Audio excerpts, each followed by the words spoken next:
ইতিমধ্যে তারা ঘোষণা দিয়েছে। কত বড় মারাত্মক জঘন্য মুসলমান তারা! এরা মুসলমান নামধারী, এরা ইহুদি খ্রিস্টানদের দালাল। মুর্শিদ কেবলা সৈয়দ আল্লামা সৈয়দ আলিসুল আরফিন তিনি লন্ডনে আছেন। আমাদের বক্তা বলে গেছেন তেনরা তিন ভাই পীরজাদা। তেনরা জানেন ইতিমধ্যে নোয়াখালীতে একটা বন্যা হয়েছে। এই বন্যায় আমাদের মুর্শিদ কেবলা যান, বড় শাহজাহান, মেজর শাহজাহান, তেনাদের নির্দেশে আমরা গেছিলাম, অনেক ত্রাণ বিতরণ করেছি। তেনরা আল্লাহর ওলিরা কখনো মানুষের ক্ষতি করে না, তারা মানুষের উপকার করে। আপনারা জানেন বাবা শাহজালাল, শাহপরান, শাহ আলী, খান জাহানিল, গুলাব শাহ রহমতুল্লাহ আলী সালাম, তেনরা দেশে না আসলে এই দেশে ইসলাম প্রচার করা হতো না। আমরা সবাই ইহুদি নাসারা থাকতাম। আজকে যারা এই দেশে ইসলাম আনছে, অলি আল্লাহ তারা ইসলাম আনছে, তাদের বিরুদ্ধে হামলা করে, তারা মনে করবেন এই সরকারের দুশ্মন, এই হিন্দুদের মন্দিরে হামলা করছে এই সরকারের দুশ্মন। আপনারা জানেন আমরা 15 বছর যাবৎ আন্দোলন করে দেশ স্বাধীন করছি ছাত্রদেরকে নিয়ে। আজকে সেই স্বাধীনতা ভঙ্গ করার জন্য একটা দুষ্কৃতীরা এই হামলা করছে মাথার উপরে, এই সরকারকে একটা ভাবমূর্তি নষ্ট করার জন্য। আপনারা জানেন আমার মুর্শিদ কেবলা লন্ডনে আছেন, তিনি এই সরকার হটানোর জন্য বিরাট একটা ভূমিকা পালন করছেন। আমরা জানি এই সরকার, এই দেশ স্বাধীন হয়েছে 24 সালে।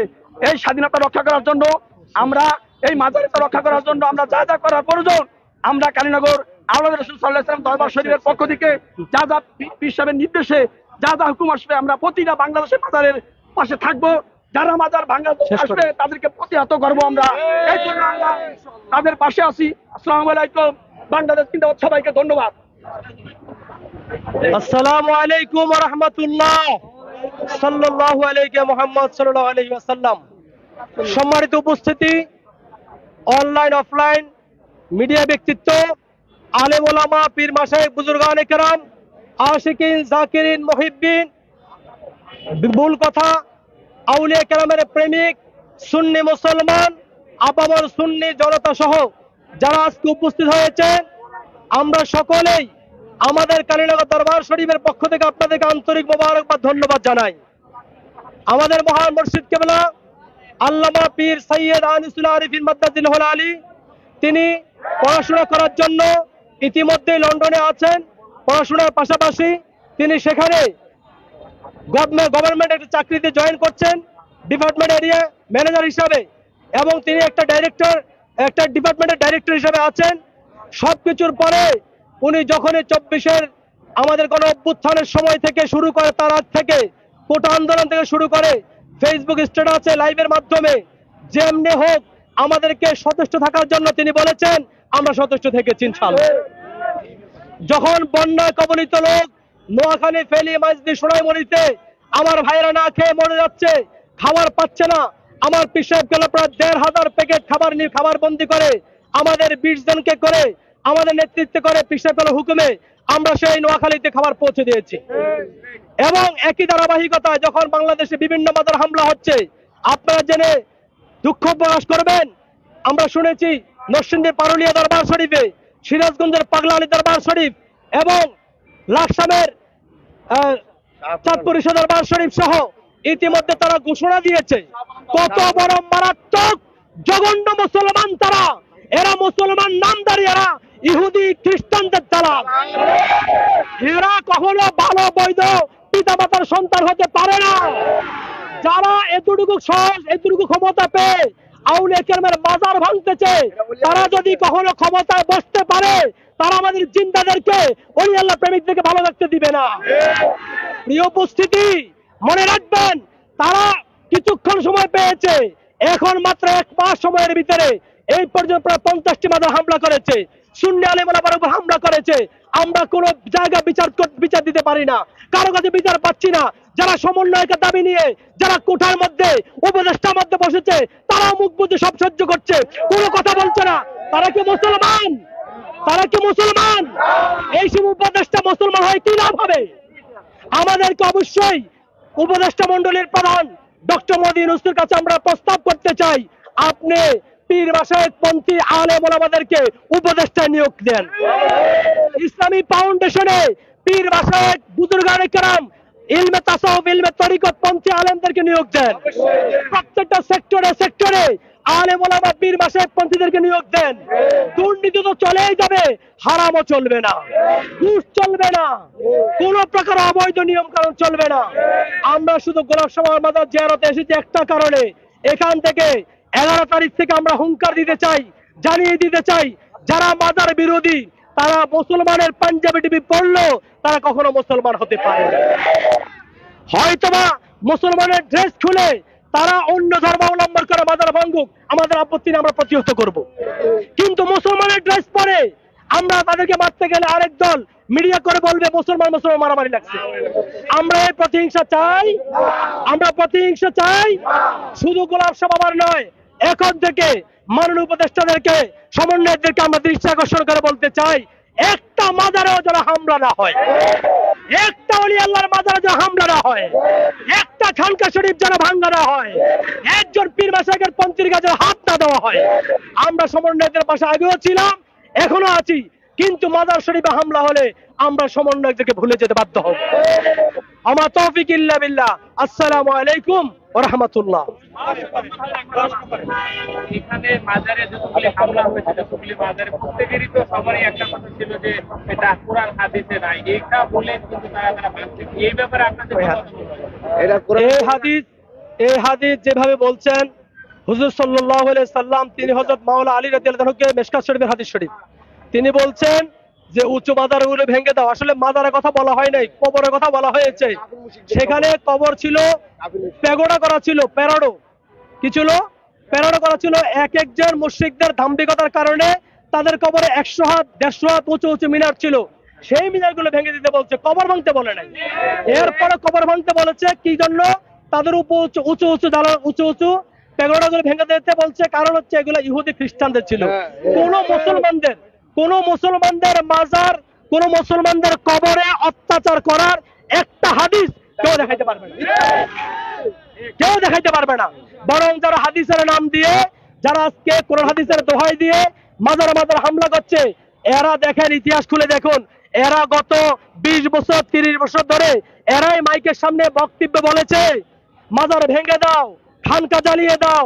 ওরা মাজারের বিরুদ্ধে সারা জীবনে ছিল। আপনারা মিডিয়ার মাধ্যমে খুঁজে বের করেন এরা কারা, আমরা বলতে চাই না, আপনারা খুঁজে বের করেন, আপনাদের দায়িত্ব। আমরা শুধু বলতে চাই এরকম বক্তব্য যারা দিয়েছে, আজকে যারা মাজার ভাঙতেছে, এরা এদেরই দোষ। আর কোনো প্রশ্ন আছে? আর কোনো প্রশ্ন? ওকে, ধন্যবাদ।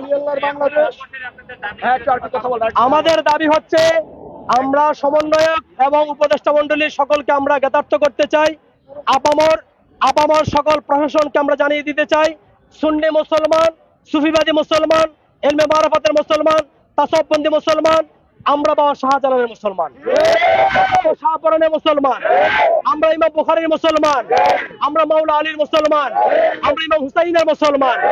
এখন যারা মাজার ভাঙতেছে, এদেরকে আমরা আগেও চিহ্নিত করে অনেকবার বলেছি, এরা হচ্ছে এজিদি পেতাত্তা।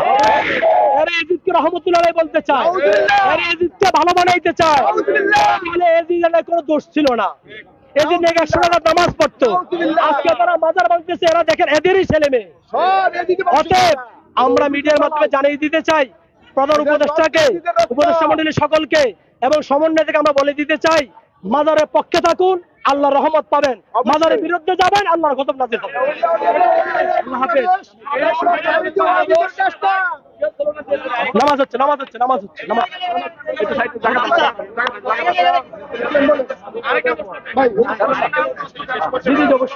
আচ্ছা, আজকে তো ভাঙা দিয়ে সোশ্যাল মিডিয়া স্ট্যাটাস দিয়ে ভাঙা দিয়ে উদ্যোগ ছিল, সেই বিষয়ে আপনাদের কোনো ব্যবস্থা বা উদ্যোগ নিয়েছেন? হ্যাঁ, আপনারা সুন্দর প্রশ্ন করেছেন, ধন্যবাদ। আমরা গত 7 তারিখ থেকে আমরা দেখছি নাগরিক টিভির মাধ্যমে একটা স্ট্যাটাস দেওয়া হয়েছে। এটা সারা বাংলাদেশের, সারা পৃথিবীর ফেসবুকে, ইউটিউবে ভাইরাল হয়েছে। আমরা সেই পদক্ষেপকে, আমরা তো যুদ্ধের পরিবর্তে আমরা অস্ত্র যদি হাতে নিতে হয়, আমরা বৈধ অস্ত্র নিব। আমরা অবৈধ অস্ত্র নিয়ে মাজার ভাঙ্গাকে রক্ষা করব না। আমরা লাইসেন্সধারী অস্ত্র নিয়ে তারপর রাস্তায় নামবো। আমরা সরকারের খাতা থেকে রেজুলেশন করে অস্ত্র নিয়ে রাস্তা নামতে বাধ্য করে। পীর মাশায়েখরা খানকায় যেমন পীর, রাস্তায় থাকে তারা বীর। যদি প্রয়োজন মনে করে যে আমাদেরকে রাস্তায় নামতে হবে, 24-এ একটা সরকারের পদত্যাগ হয়েছে। আমরা মনে করি আর বাংলাদেশে নৈরাজ্য হওয়া দরকার নেই। এখন সুন্দর মতো বাংলাদেশটা এগিয়ে যাক, তবে কোনো মাজারে যেন হামলা না হয়, কোনো মন্দিরে যেন হামলা না হয়, কোনো গির্জা যেন হামলা না হয়, কোনো পেগোডা যেন হামলা না হয়। আমরা গোলাপ সভার বাজার থেকে জানিয়ে দিতে এসেছি, ইসলাম মানে শান্তি। ইসলামের ছায়াতলে থাকলে অন্য ধর্মের শান্তি থাকতে পারবে। ব্যাস। এই মাজার ভাঙার পিছনে যারা কাজ করছে এখানে কি কোনো দলের কোনো হাত রয়েছে কিনা বা আপনারা কি মনে করেন? এটা আমি আপনাকে আগেও বলেছিলাম, এটা আপনার দায়িত্ব। আমরা শুধু বলেছি গত 30 বছর ওয়াজের মাহফিল থেকে আপনারা দেখেন, যারা এতদিন বলেছে মাজারকে ভেঙে দাও, মাজার ভেঙে দাও, খানকা জ্বালিয়ে দাও, সমস্ত পীরের দরবার জ্বালিয়ে দাও, এগুলো যারা বলছে, আজকে দেখেন তাদেরই সন্তানরা, তাদেরই অনুসারীরা, তাদেরই দলের কর্মীরা আজকে মাজার ভাঙতেছে। আপনি ইতিমধ্যে দেখবেন, আমরা দেখেছি হযরত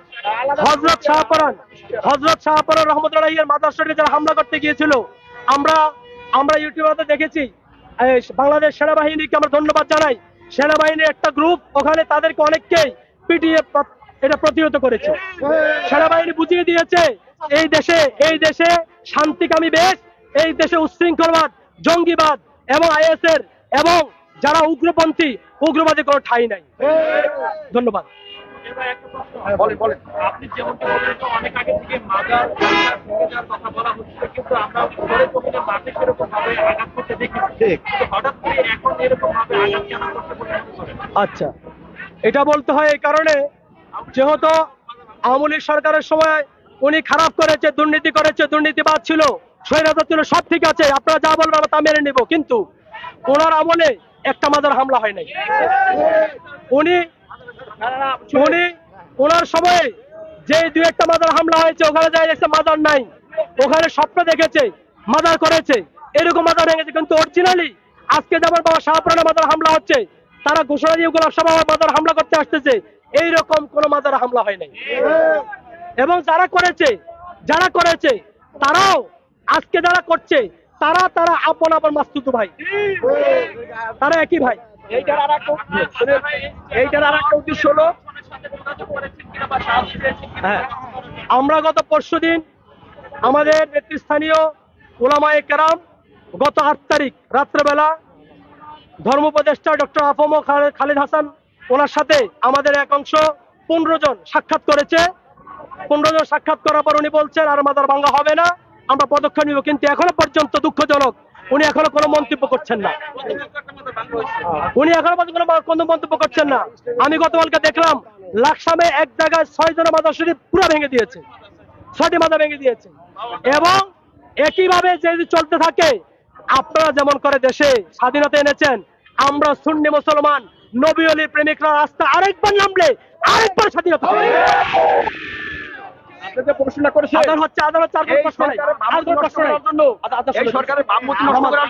দুষ্কৃতকারীরা মাজার ভাঙতেছে, যাতে সরকারের এই ছাত্র আন্দোলনের ফসল বিফলে যায়। তারা কোনো দলের না, এরা সন্ত্রাসী। আমরা জানাবো ডাক্তার ইউনূস সাহেবের কাছে যে এদেরকে আইনি আয়তনে বিচার করা হোক। এই বাংলাদেশের কোনো আলেম ওলামা যাতে হামলা না হয়, এই দুষ্কৃত লোকের যাতে ভাবমূর্তি নষ্ট করা হয়েছে, এদেরকে বিচার করা হোক।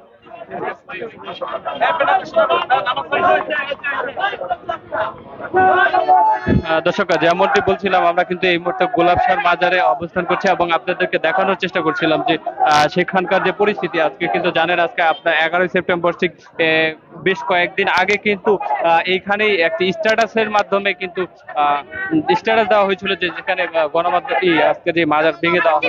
আমরা তাদের সাথে একটু কথা বলার চেষ্টা করি। আপনারা যেই তরিকাটা মানেন, হ্যাঁ, যারা আছেন, হ্যাঁ, তাদেরকে সন্দেহ করছেন যে আমি তো আপনাকে সেটাই বোঝানোর চেষ্টা করছি, সেটাই আপনাকে বলছি যে এই মাজার ভাঙার যে উস্কাটি দিচ্ছে সে তো সামনে আসতেছে না। আপনারা কাউকে কি সন্দেহ করেন?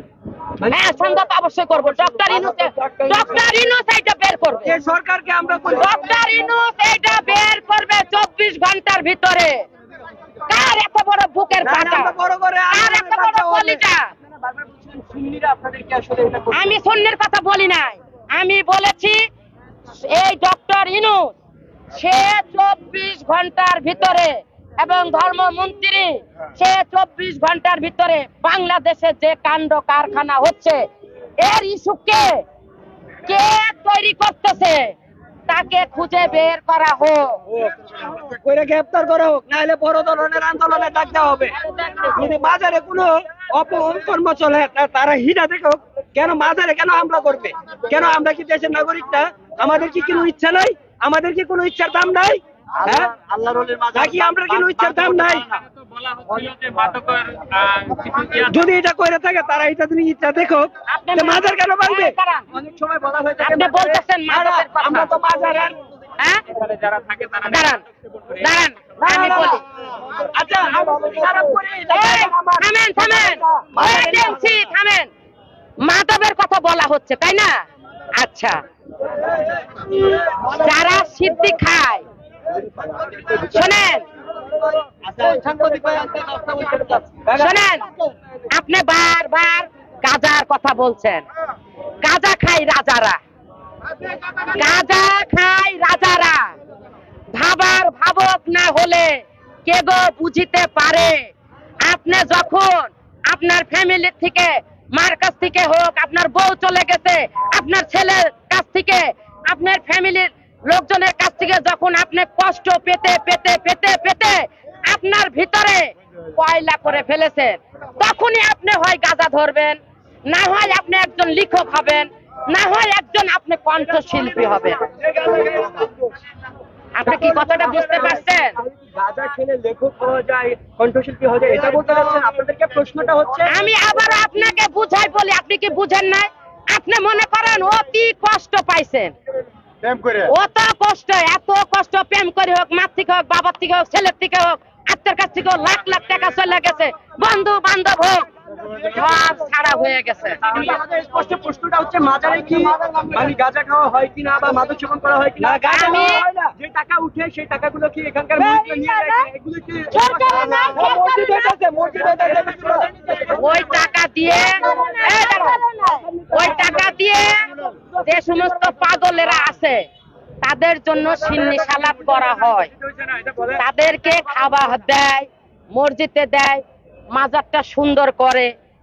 গরিব অসহায় যার কাছে 10টা টাকা নাই, আপনাকে 10টা টাকা দিলাম, আপনি একটা পাউরুটি কিনে খাইলেন, কিন্তু গাঁজা তো কেউ আমার চোখে দেখে নাই। এবং টাকাও কেউ এখান থেকে না না না, যারা খায় তাদেরকে বিতাড়িত করো, যারা খায় তাদেরকে বিতাড়িত করো, এটা সুন্দর একটা ব্যবস্থা করো। মাজার কেন ভাঙবে? মাজার তো ঠিক করে দেয়। আর মাজার এখানে যারা গাঁজা খায় এটা তাদের দোষ। এখানে ওলিয়ালারা কাউকে বলে দেওয়া যায় না যে আপনারা এখানে গাঁজা খান, ওলিদের দোষ। এখানে আমরা কখনো তাদের ভুল ধরতে পারবো না। তাদের থেকে আমরা শিক্ষা নিয়েছি, আল্লাহ রাসূল থেকে ওলিয়ালারা শিক্ষা নিয়েছে, তাদের থেকে আমরা শিক্ষা নিয়েছি। তারা আমাদেরকে শিক্ষা দেয় নাই যে আমরা এখানে বসে গাঁজা খাবো। এখানে যারা খাইতে যায় একমাত্র তাদের দোষ। আপনারা এটা পরিচালনা করার ব্যবস্থা করুন। এখানে টাকাগুলো কোথায় যায়? হ্যাঁ, অবশ্যই আমরা দেখভাল করি। হ্যাঁ, আমরা তো আমাদের তো দেখভাল করার মতো একটা সংগঠন খোলা লাগবে। আমরা তো এর ভিতরে নাই। আপনারা যারা জ্ঞানী মানুষ তারা মিলে একটা সংগঠন করে এখানে পরিচালনা করেন, সুন্দরভাবে চালান, তাহলে তো সবকিছু সুন্দরভাবে চলে। আমরা শান্তিপূর্ণ দেশ চাইছি, শান্তিপূর্ণ দেশ পাইছি। এখন এই দেশে যদি বিভিন্ন অকারণ ঘটে সেটা তো আমাদের দায় না। ধন্যবাদ। দর্শক, যেমনটি বলছিলাম আপনাদের সাথে যুক্ত রয়েছে আমি সানুল ইসলাম। আমরা কিন্তু এই মুহূর্তে গুলিস্তানে অবস্থান করছি এবং গুলিস্তানে যে গোলাপ শাহর মাজার রয়েছে সেখানে অবস্থান করছি এবং দেখানোর চেষ্টা করছিলাম যে আজকে কিন্তু আপনারা জানেন যে সেই 11 সেপ্টেম্বর, আজকে কিন্তু সেই 11 সেপ্টেম্বরে যে একটি ঘোষণা দেওয়া হয়েছিল, একদম সেই ঘোষণার মাধ্যমে কিন্তু আজকে যে গোলাপ শাহর মাজার রয়েছে সে মাজার কিন্তু ভাঙার চেষ্টা করছিল বা ভাঙার একটি স্ট্যাটাস দেওয়া হয়েছিল এবং সেই প্রেক্ষিতে কিন্তু এখানে যারা মাজার প্রেমিক রয়েছে তারা কিন্তু এখানে অবস্থান করছে এবং তাদের সেই অবস্থান থেকে কিন্তু তারা তার মাজার সুরক্ষার ব্যাপারে কথা বলছেন, মাজার সুরক্ষার ব্যাপারে কাজ করছেন। দর্শক, এই মুহূর্তে আমরা গুলিস্তানের যে মোড় রয়েছে সেখানে কিন্তু অবস্থান করছি, গোলাপ শাহর মাজারে সেখানে, এবং আপনারা দেখতে পাচ্ছেন যে এখানে কিন্তু একটি জটলা তৈরি হয়েছে এবং দেখতে পাচ্ছেন যে সকল ধরনের গাড়ি কিন্তু এখানে যানজট তৈরি হয়েছে এবং দেখতে পাচ্ছেন যে গোলাপ শাহর মাজারের যে একটি দৃশ্য সেটি কিন্তু দেখতে পাচ্ছেন। দর্শক, গত কয়েকদিন আগে ফেসবুকে স্ট্যাটাসের মাধ্যমে একটি ঘোষণা দেওয়া হয় যে এখানে গোলাপ শাহর মাজার ভেঙে দেওয়া হবে, এমন একটি ঘটনা ঘটেছিল এবং সেই প্রেক্ষিতে কিন্তু আজকে এখানে যাতে ভেঙে না দেওয়া হয় সেই জন্য মানুষজন এখানে অবস্থান করছে এবং